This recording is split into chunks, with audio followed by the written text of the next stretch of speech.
Stranded ang 38 tripulanteng Pinoy na sakay ng isang cruise ship. Ang barko kasi hinihinalang may hantavirus outbreak. Alamin kung ano yan sa frontline report na ito. Ito ang cruise ship na MV Hondios. Si 149 na sakay niyan, 3 pasahero ang biglang nasawi. 2 sa kanila nagpositibo sa hantavirus. Ang hantavirus ay isang nakamamatay na virus mula sa isang infected na daga.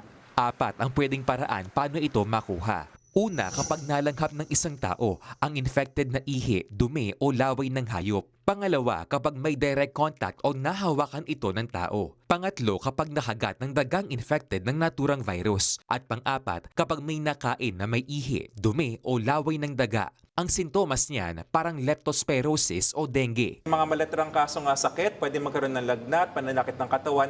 Halos kahawig niya ang lepto, ang dengue. Pero ang mahalaga ho dito mga kababayan, malayo nga po yung kaso. Nakadaong po yung vapor. Pero wala pang malinaw kung paano ito nagagamot. Sa ngayon, na-evacuate na sa cruise ship ang bangkay ng mag-asawang Dutch national at isang German national. Samantala, 5 naman ngayon ang hinihinalang meron ding hantavirus. Kabilang ang isang British national na kritikal, kaya dinala sa hospital sa South Africa. Habang ang barko, stranded sa isang isla sa West Africa. Kabilang dyan ang 38 Pilipinong tripulante ng MV Hondios. Pero ayon sa Department of Health, Ang magandang balita, ayon po sa WHO, sa International Health Regulations, wala po silang sakit. Wala kaming naririnig na babalitaan so far. In close coordination po tayo.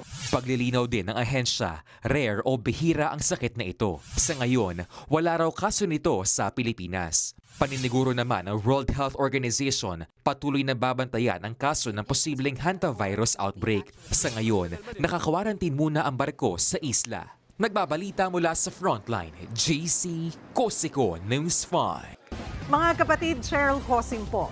Maging maalam at may pakialam sa mga napapanahong issue at headlines. Mag-follow at mag-subscribe na sa social media pages ng News 5.